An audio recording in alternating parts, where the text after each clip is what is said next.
Good afternoon, everyone. I'm Gemlyn Rance from the Philippines, and I will be presenting to you my study entitled Effects of Abrupt Hyposalinity Exposure on Leaf Growth and Survival of the Turtle Grass, Thalassia hemprichii. So hyposalinity is one of the stressors attributed to seagrass die-offs. So it is a scenario wherein there is a load of fresh water in introduction in our coastal environment, so making the impacted area lesser in salinity. So it is caused by various factors such as river runoffs, amount of precipitation through storms and tropical cyclones, and some human-induced activities. So it occurs in areas mainly in coastal and equatorial region.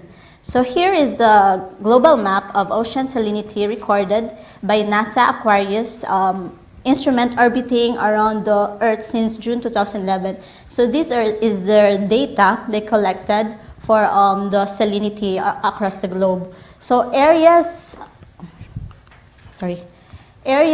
in orange to reddish to orange, it represents the areas where there's high surface water salinity, and areas near the mainland with a colored blue and purple. This shows that this area are likely to have low salinities. So it is also in our country, I have observed that some of the areas in our coast, especially if there is slow rate of water movement, after 1 week of heavy rainfall, the salinity there from 35 PSU dropped to 25 PSU for a week. So the same area has also seagrasses on it.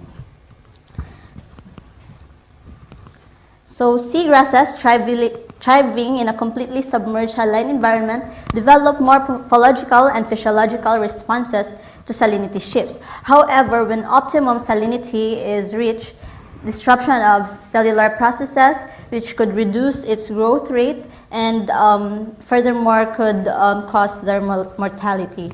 So here are some studies conducted on hyposalinity exposure to different seagrass species. So there are some of the studies are mainly on the Caribbean and Mediterranean, and some United States, and less studies on hyposalinity are conducted on Indo-Pacific area. So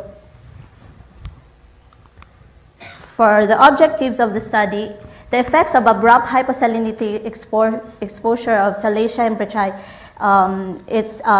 is measured in terms of its relative growth rate, or the percent of growth per day, the leaf elongation rate, or what is its length in terms of millimeters per day, and the leaf plastochon interval, number of days for the occurrence of the production of new leaves. So the effects of 5 hyposalinity levels: 35 is the ambient salinity, 25 PSU, 15 PSU, 10, 5, and 0 PSU, also in the survival rate of Thalassia hemprichii. So another objective is to determine any physical attributes, such as in coloration of Thalassia hemprichii shoots as it is exposed to the 6 salinity levels. So for the collection site, I collected Thalassia hemprichii turfs in the seagrass meadows in Cebu, Philippines.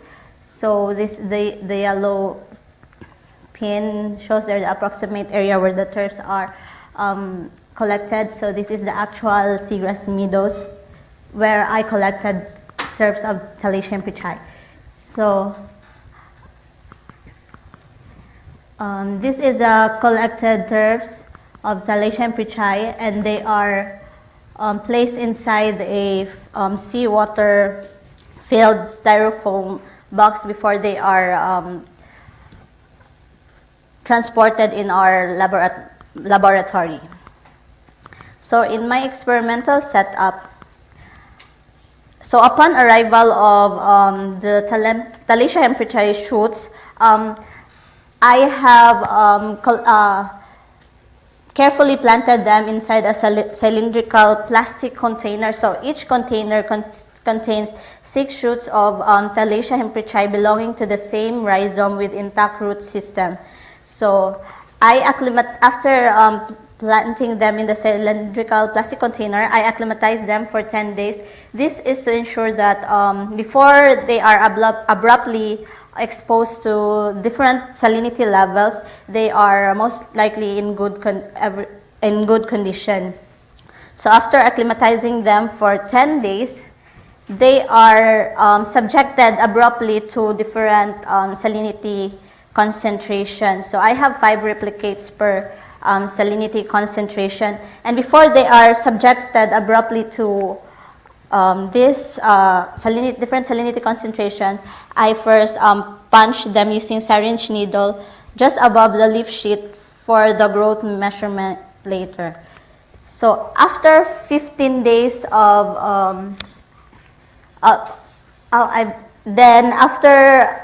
after putting them in the different experimental units, so I've observed them for 15 days.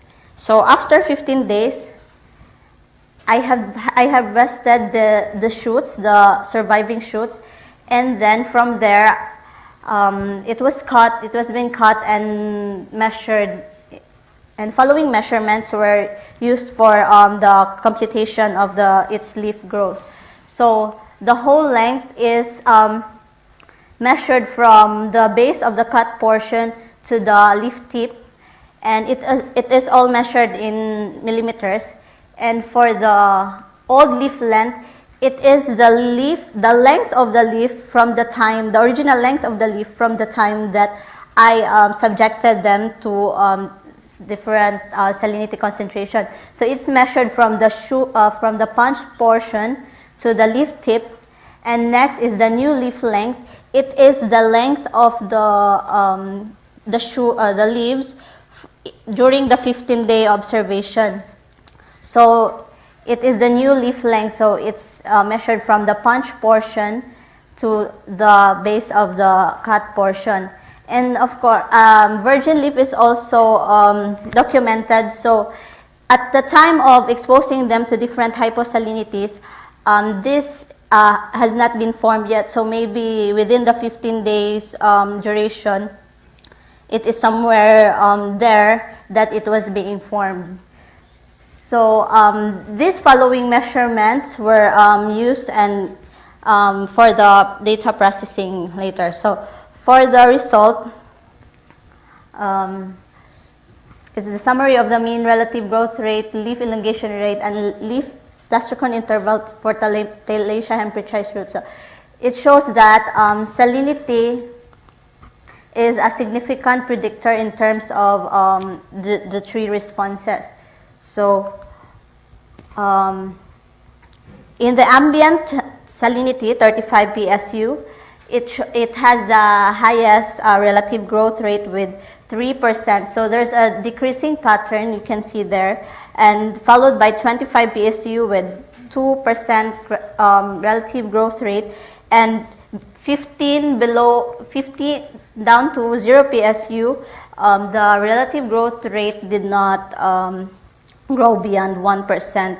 So for the leaf elongation rate, or the rate of its length per day, so like how many millimeters is it growing per day. So 35, in the ambient temperature, the ambient salinity, and also found the highest leaf elongation rate with 3.68 millimeters of growth per day. So this is also same as with my measured shoots in the natural environment. So it also has the same decreasing pattern. So at 25 PSU, it has a leaf elongation rate it has a growth of 2.7 millimeters per day. So the rest of these lower salinities were ranging from 1 millimeters per day. So for the leaf plastochon interval, or the length of days for the formation of the new leaf, thank you, sir.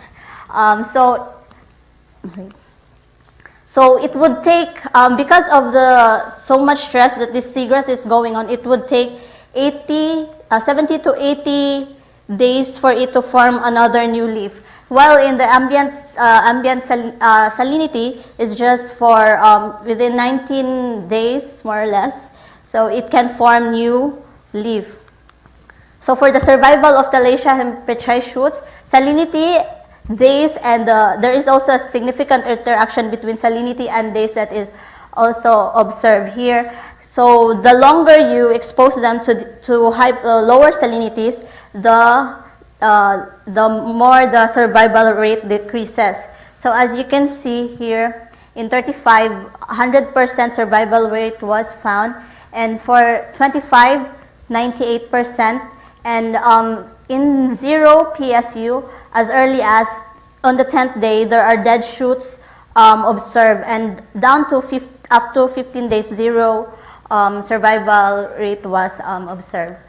So for the, I also took photo documentation every 3 days for this, so that I could determine if there is a difference in terms of its appearance and coloration. For the 35 PSU, so the color, the green color was maintained, and its rigidness, and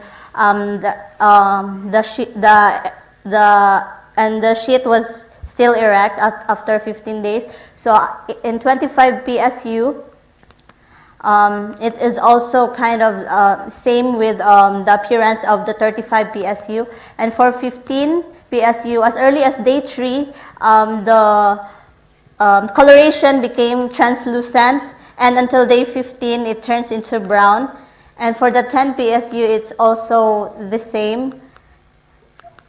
And for 5 PSU, as early as day 3, the leaves turns into translucent brown, and on day 15, there is a swollen portion of the leaf, which indicates that there's an intense osmosis that is going. And for 0 PSU, on the day 15, there are no shoots that have been that survived. So for the conclusion, the turtle grass Thalassia hemprichii, abruptly exposed to lower salinities, exhibit a narrow range of tolerance based on the following dependent variables. So survival is also significantly affected by exposure to lower salinities, and also the duration of exposure is also contributed to the extent of the impact observed in this study, not just the salinity alone. So exposure to hyposalinity stress from 15 to 0 PSU results premature leaf senescence, and the range of tolerance of threshold of Thalassia hemprichii to lower salinities further affirmed the previous studies that genus Thalassia is less tolerant to lower salinities, and suggests that turtle grass is a stenohylan species. So for the recommendation, further investigation, the effect of hyposalinity should focus on microstructural and cellular levels to enable a closer inspection in the effect of hyposalinity stress that this fully submerged ecosystem is undergoing, and to check whether they're able to recover after the exposure of hyposalinity. So, thank you.